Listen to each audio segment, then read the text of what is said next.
Good morning and welcome to First Unitarian Society of Madison.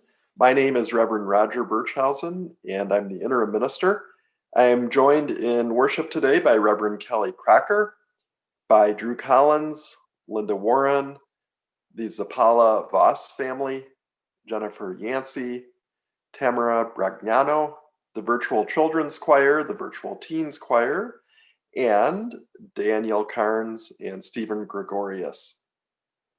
The vision of First Unitarian Society is to grow in mind and spirit, connect with one another, and embody our UU values in our lives, in the lives of our congregation, and in the wider community.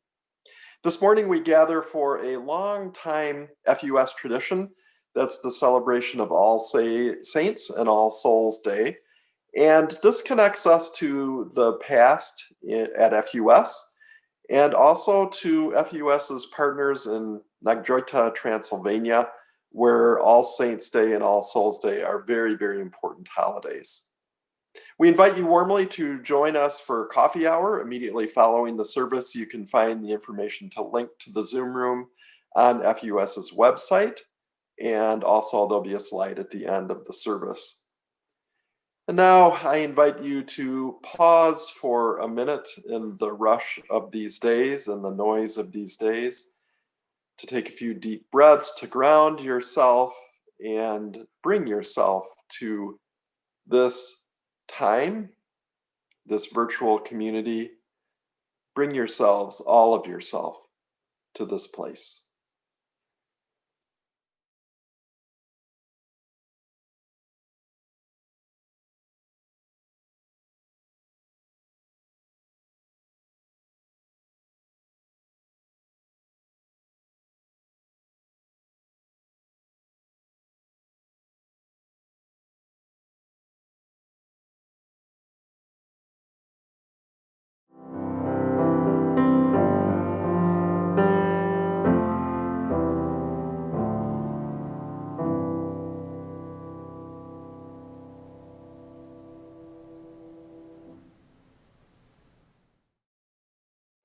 Come in. From the crisp morning air outside, come in, wearing the autumn sunlight on your face. Come carrying the turning of the seasons in your heart. Whatever and however the greatness of life is speaking to you now, you are welcome here. I invite you now to join the Zappala and Voss family as we light our chalice here, to join in lighting your chalice or candle at home. As we kindle this flame, we honor and remember those who have passed into the mystery. Their brightness lives on in our vision. Their courage lives on in our commitments, and their love continues to bless the world through us.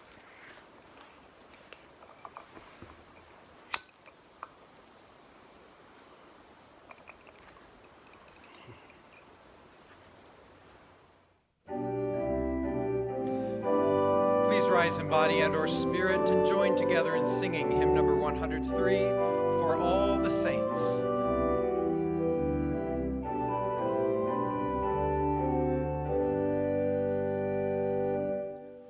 For the saints who from their labors rest, who thee by faith before the world confessed, thy name most holy be forever blessed.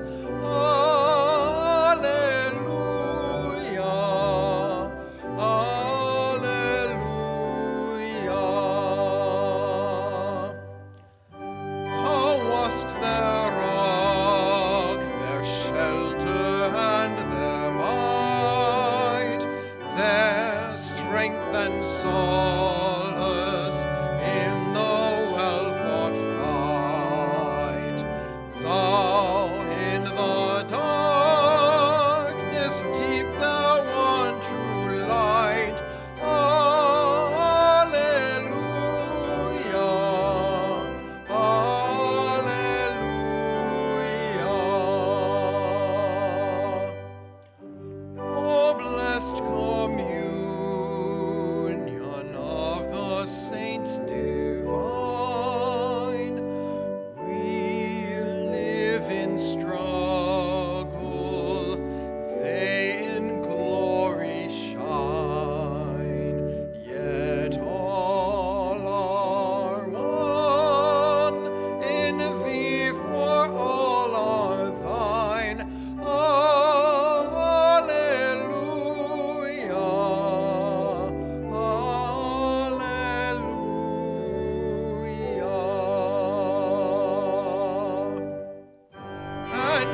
Our story today is called The Invisible String. It's by Patrice Karst. Liza and Jeremy, the twins, were asleep one calm and quiet night. Suddenly it began to rain very hard.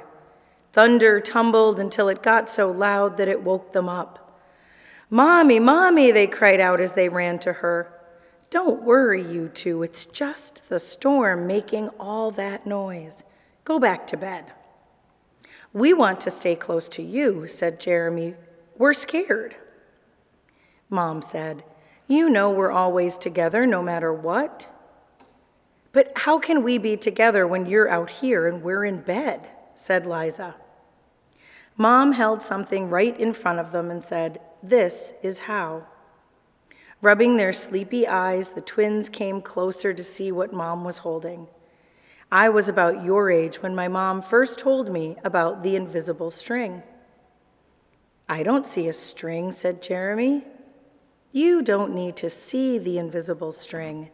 People who love each other are always connected by a very special string made of love." "But if you can't see it, how do you know that it's there?" asked Liza. "Even though you can't see it with your eyes, you can feel it with your heart and know that you are always connected to everyone you love. When you're at school and you miss me, your love travels all the way along the string until I feel it tug on my heart. And when you tug it right back, we feel it in our hearts," said Jeremy. "Does Jasper the cat have an invisible string?" Liza asked. "She sure does," said Mom. "And best friends like me and Lucy?" asked Liza. "Best friends, too." "How far can the string reach?" "Anywhere and everywhere," Mom said. "Would it reach me even if I were a submarine captain deep in the ocean?" asked Jeremy. "Yes," Mom said, "even there." "Or a mountain climber?" "Even there." "A ballerina in France?"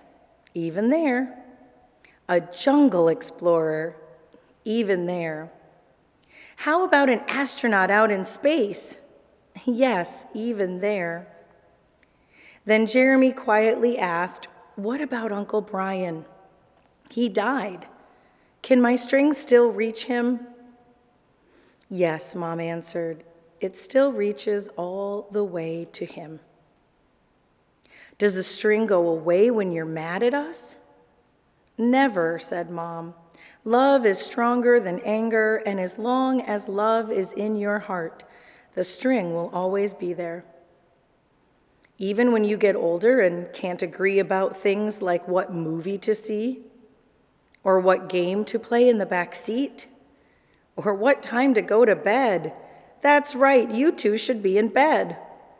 And with that, they all laughed as Mom chased the twins back to their beds. Within a few minutes, they were asleep, even though the storm was still making the same loud noises outside.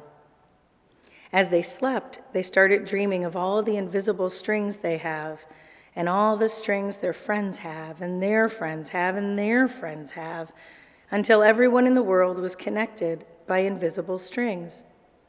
And from deep inside, they could now clearly see no one is ever alone. At the end of this book, the author Patrice Karst lets us know the story of how this book came to be. The invisible string was born when she was a full-time working single mom, and as she dropped her son off at preschool each morning, he would cry so hard that it broke her heart.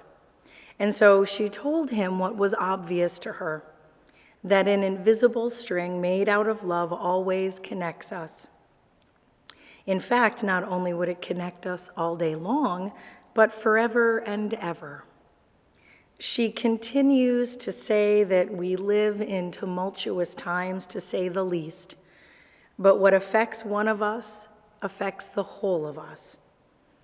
Where all of those invisible strings intersect, we find ourselves in the web that collectively forms the net that holds us close. The more love, the more invisible strings, the stronger the web.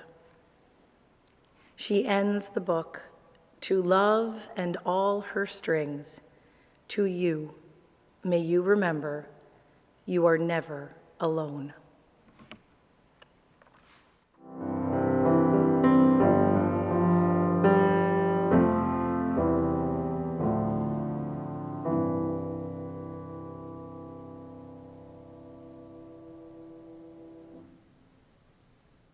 Each week during our services, we take some time to have the offering, and during that time, we invite you not only to consider donating to FUS and a cause with outside beyond the walls of FUS, but also to think about the many ways that your gifts and talents and passions and questions and insights enrich our shared life. This week's offering recipient is the Wisconsin Council of the Blind and Visually Impaired. The council promotes dignity and empowerment of people in Wisconsin who are blind or visually impaired, and I know it makes a great deal of difference in a lot of lives and families' lives in the state. You'll see information on how to donate through our website as well as our new Text to Give program. You'll see that in a moment on the bottom of your screen. We thank you for your generosity to the life that we create together. I will rise with all my daughters. I will rise against my foes. I will rise with all the mothers. I will carry all their woes. I will rise to fight for freedom. I will rise though faced with fears. I will rise against all hatred while my eyes are veiled in tears. I will rise for religious freedom, for our rich diversity. I will rise for all the weary, for each lonely refugee. I will work for all our women who deserve equal pay. I will work for all our children who await a better day. Sisters, oh, stand with me. Rise up hand in hand. Oh, stand with me. We will rise to spread love across this bitter land. I will rise for love and justice, that we may see a better day. I will rise in peace and service for our world in disarray. I will rise with all my brothers for all those who cannot stand. I will rise with all our fathers who have lost a home and land. I will rise to build up bridges for this broken world we see. I will tear down walls between us that divide you and me. Brothers, oh, stand with me. Rise up hand in hand. Oh, stand with me. We will rise to spread love across this bitter land. Oh, stand with me.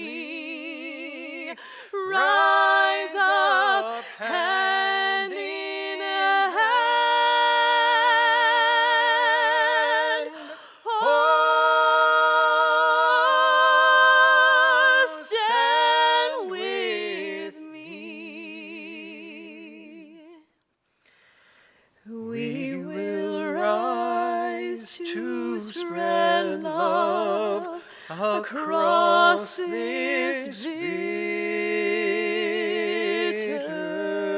land.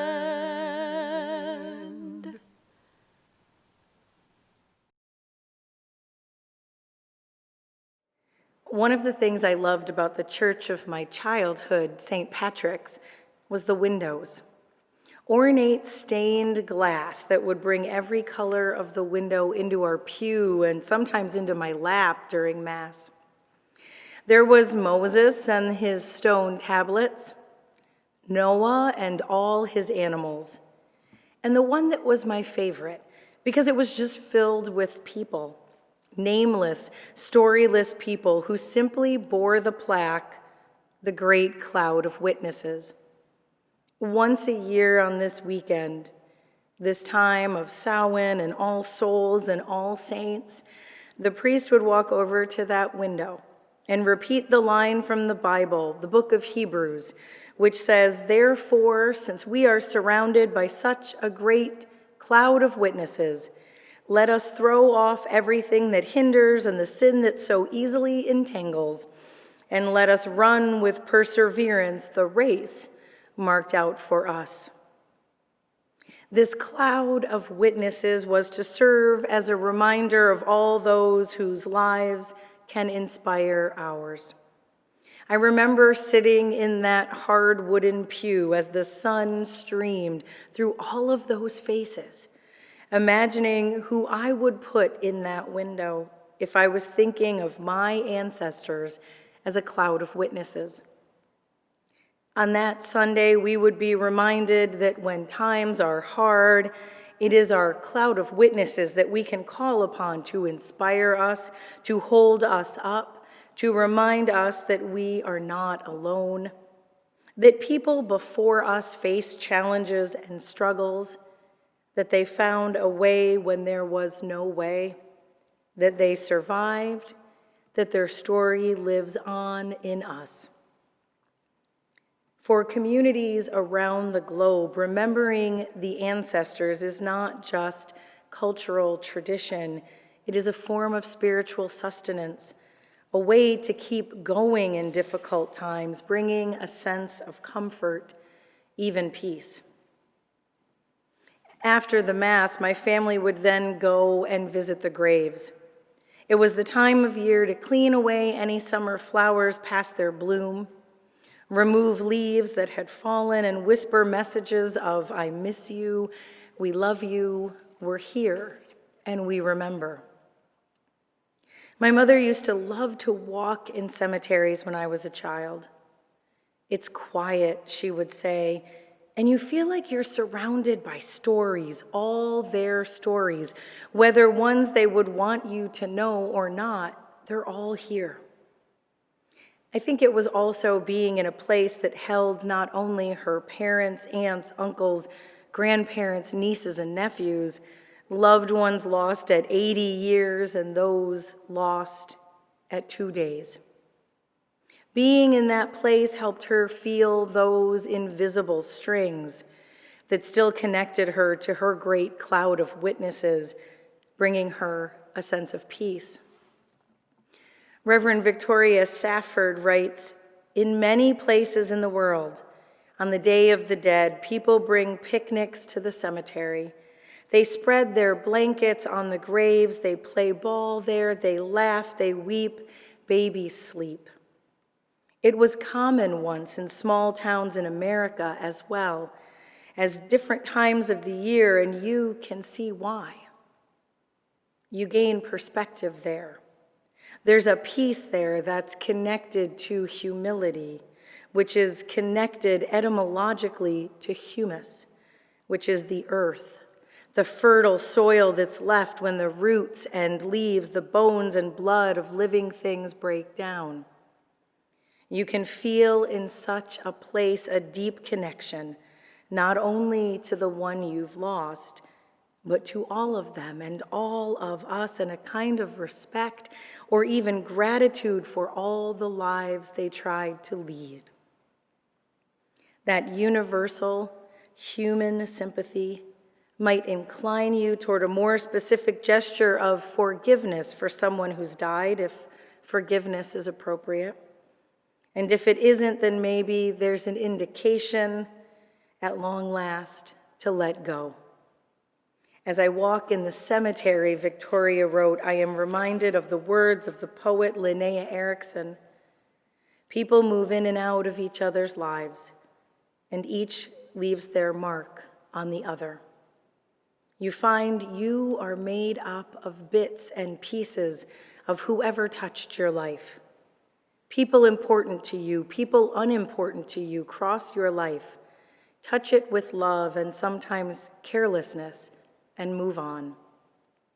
Trust and accept all the bits and pieces in humility and in wonder. Later in our service, we will be recalling the names of those members of First Unitarian Society who have died in the past year. We will also be naming your loved ones, the many names that were sent to me over the past weeks. I found a great deal of comfort in these messages, the names of those who have left their mark on your life, who have touched your life with love, who ground and anchor you to your roots, your history, the invisible strings that still connect you to those who have gone before. As I was typing in those names and watching the list grow, I realized I was breathing deeper, that some of my internal tension had eased. My jaw wasn't clenched as tightly. My shoulders were dropping. What is this about? I wondered. And then I looked at the list again. Name upon name of people you love. There were names of people I love, of people who came into my life here in this community who have left their mark on me. People who touched me with kindness, shared their stories, helped me smile, helped me hang on, helped see me through. How great a cloud of witnesses we have. Last month, the UU minister Daniel Gregor wrote these words. Some days ago, he says, a member of my congregation asked me how I'm coping with all that is going on.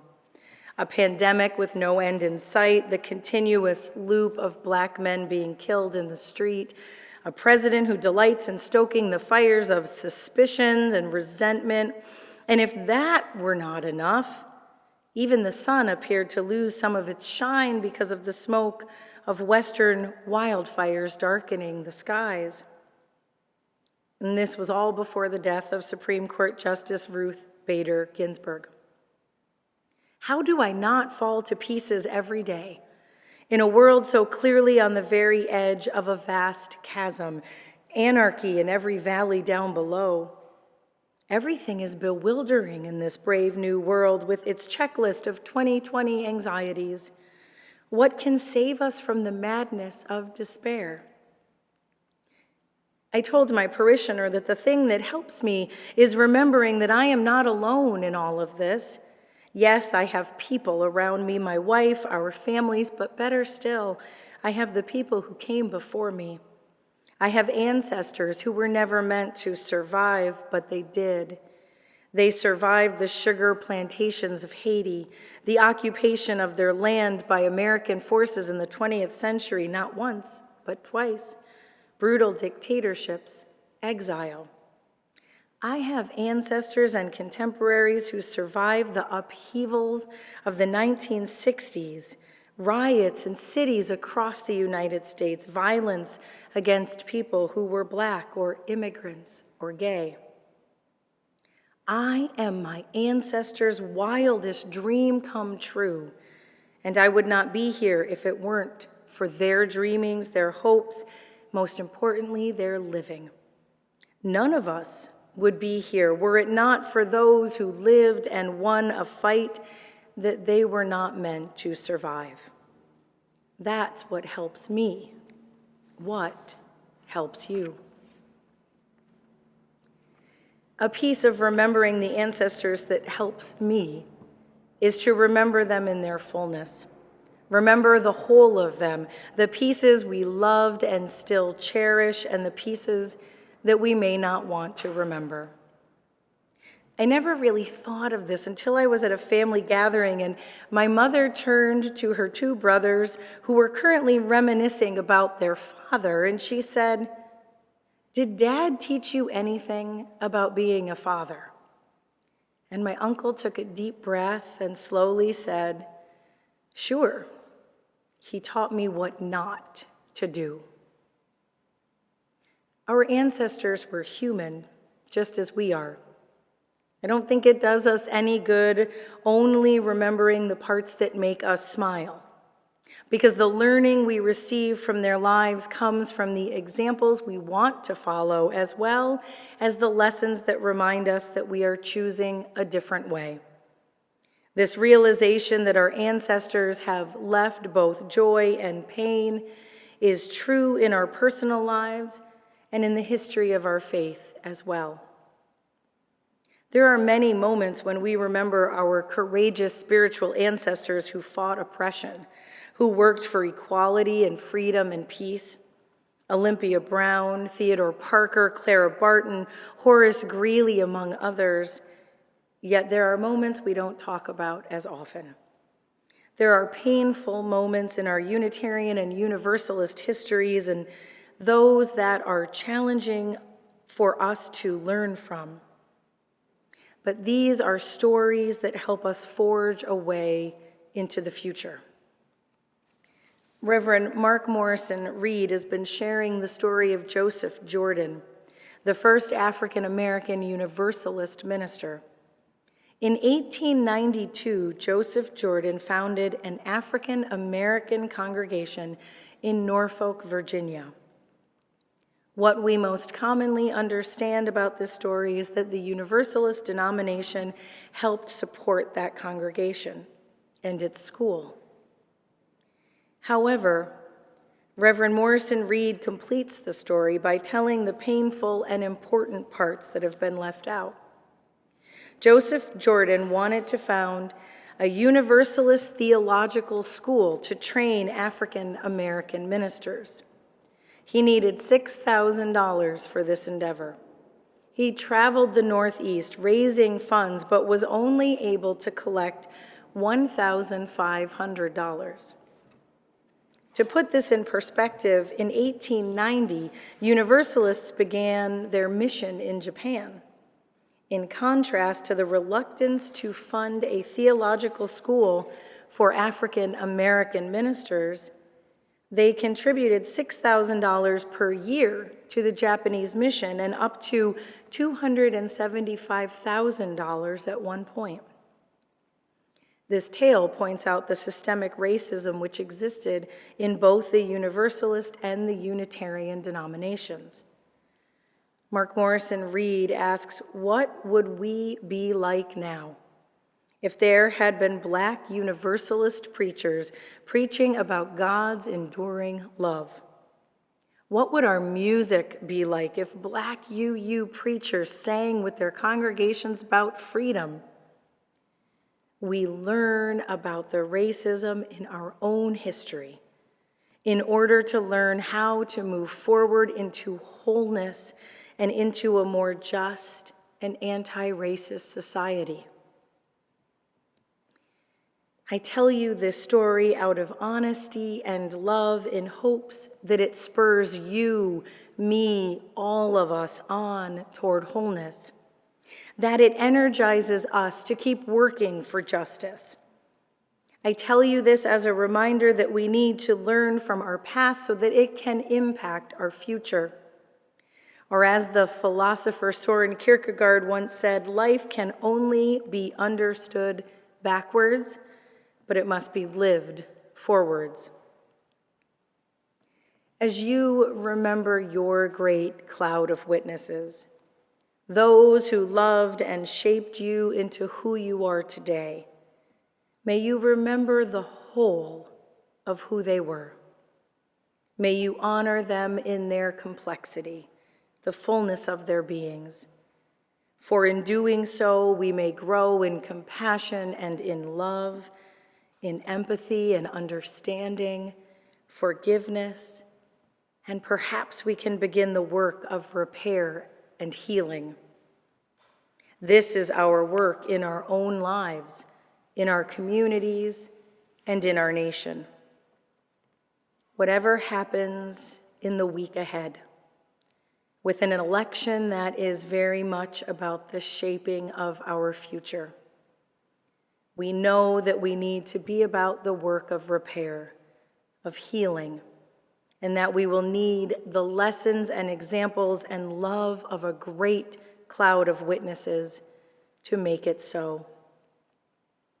May we call forth our ancestors today to learn from them in order to better understand ourselves, to remember their stories, those who also carried a vision, to find a glimmer of kindness, compassion, even peace. If we can reckon with the past, hold up to the light what is worth saving, and uncover what needs repair, then we can give those who come after us a new way of knowing this world, a new history, and a new foundation on which to build the future.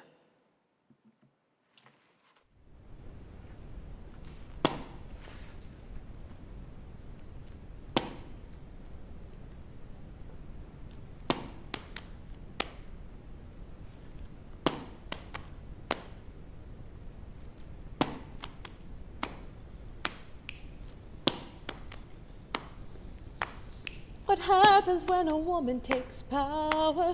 What happens when she won't back down? What happens when a woman takes power? What happens? What happens?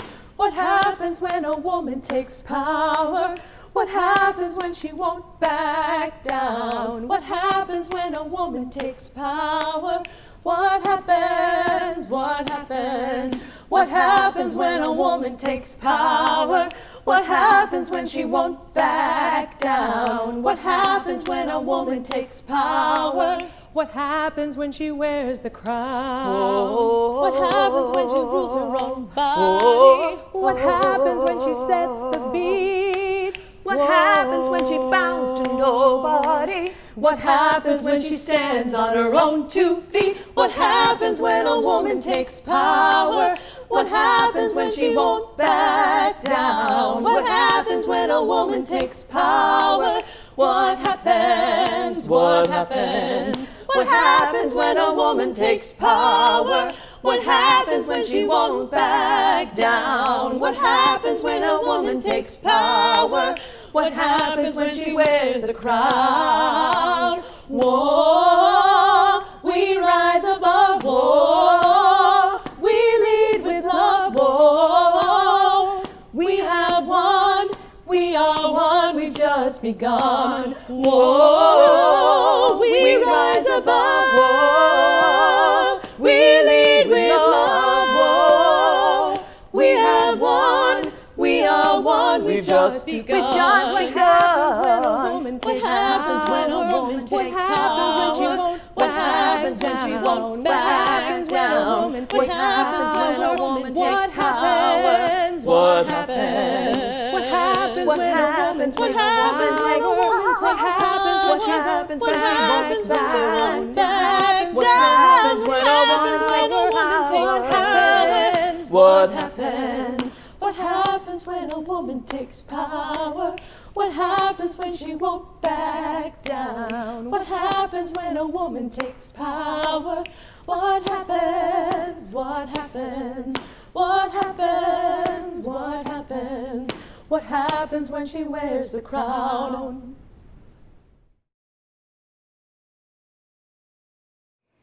I invite you now into our All Souls remembrance as we turn our thoughts to those who are no longer with us. Images come to our minds of dear companions who once graced our lives, loved ones whom we miss, those whose lives had an impact on our own. Our memories bring both joy and sadness. Our recollections attest to the enduring importance of these friends, this love, our memories. May these brave and lovely spirits live again in our tender thoughts and prove that death and distance are powerless to sever the bonds, the strings that connect our loving hearts. And now I would have us recall to mind the members of this community who have died within the year.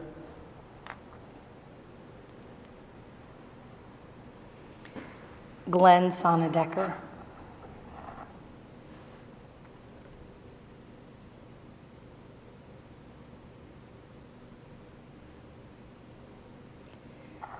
Judy Leary.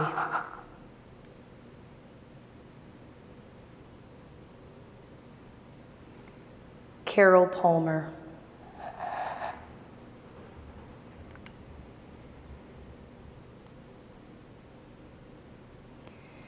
Karen Warren.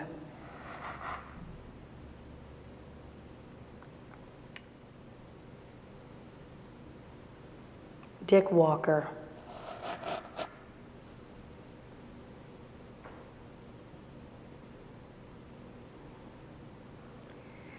And now we recall all of your loved ones, those who live in your memories and your hearts. Sylvia O'Neill, Kate Bunting Schaefer, Lori Joyner,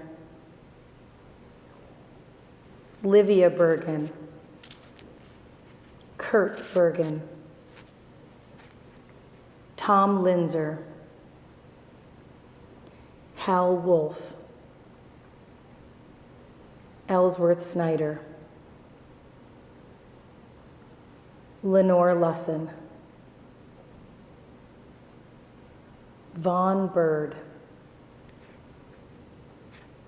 Carol Tarr, Ronnie Miskelly, Marguerite Kirchner Miller, Joan E. Goodman, Neil Culpepper, Willie Smedberg, Fran Bicknell, Gay Eliason, Phil Carey, Scott Wavra, Carl Landness, Hillary Bauman, William Henry Seeker, Jacqueline Cochran Williams, Michael Lee Pierce, Francis Miller, Norma Swanson, Gordon Heberer, Harva Hockton, Bill Hockton, Rosemarie Merrigan, Elaine Babbitts, Kendall Shreve, Diane Needstedt, Mary Sears, Jill Sears O'Donnell, Bill Burns, Carol Statz, Daniel Malone, Riyadh Moe, Jack Peterson, Brandy Wentworth, Dorothy Parker, Susan Solomon, Marie Snowden, Kathleen Ryder, Jack Ryder, Clint Nygaard, Beth Wiggert, Joan Griepentrog, Lee Phillips.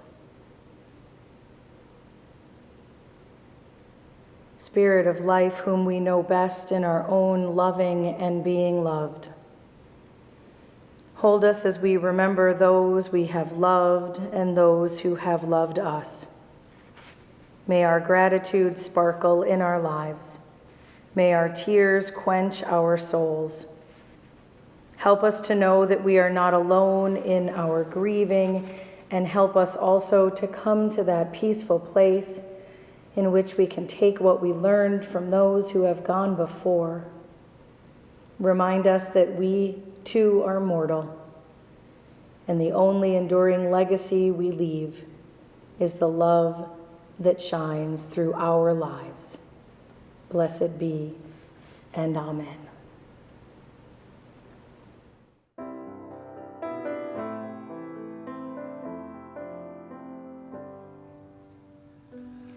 There is a love holding me. There is a love holding all that I love. There is a love holding all. I rest in this love. There is a love holding us. There is a love holding all that we love. There is a love holding all. We rest in this love.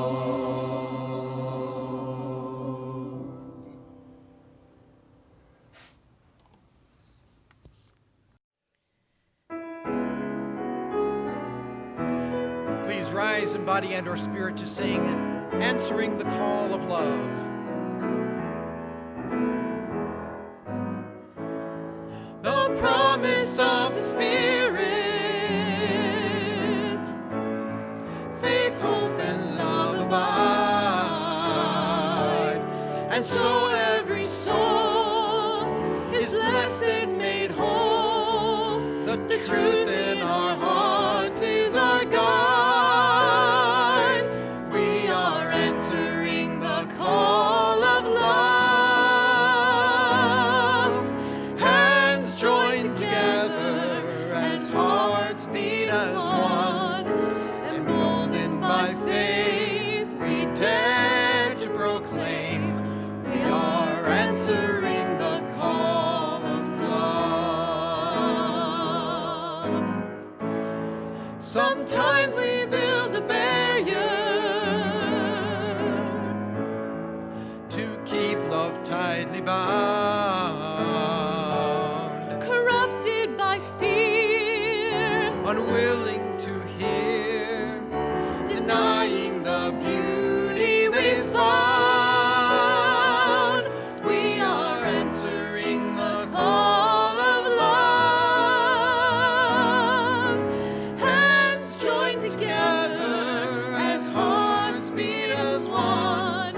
Emboldened by faith, we dare to proclaim we are answering the call of love. A bright new day is dawning, when love will not divide. Reflections of grace in every embrace, fulfilling the vision divine.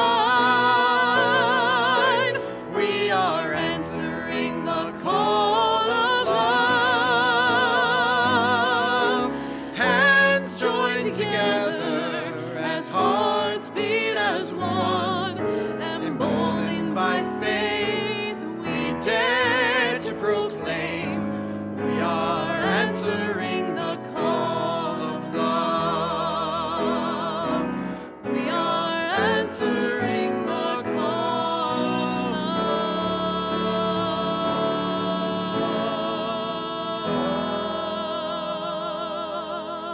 love.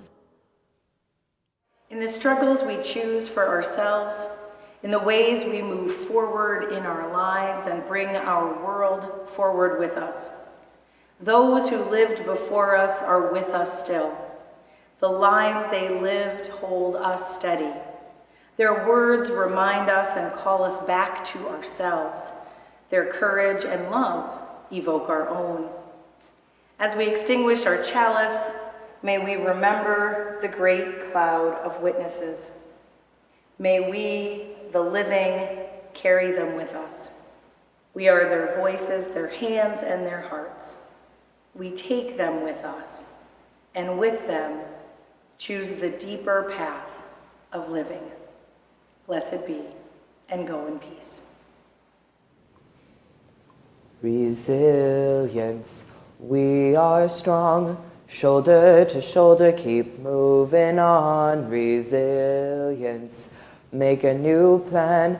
Stand up again and say, yes, we can. Resilience, we are strong. Shoulder to shoulder, keep moving on. Resilience, make a new plan. Stand up again and say, yes, we can. Resilience, we are strong. Shoulder to shoulder, keep moving on. Resilience, make a new plan. Stand up again and say, yes, we can. Resilience, we are strong. Shoulder to shoulder, keep moving on. Resilience, make a new plan. Stand up again and say, yes, we can. Resilience, oh, we are strong.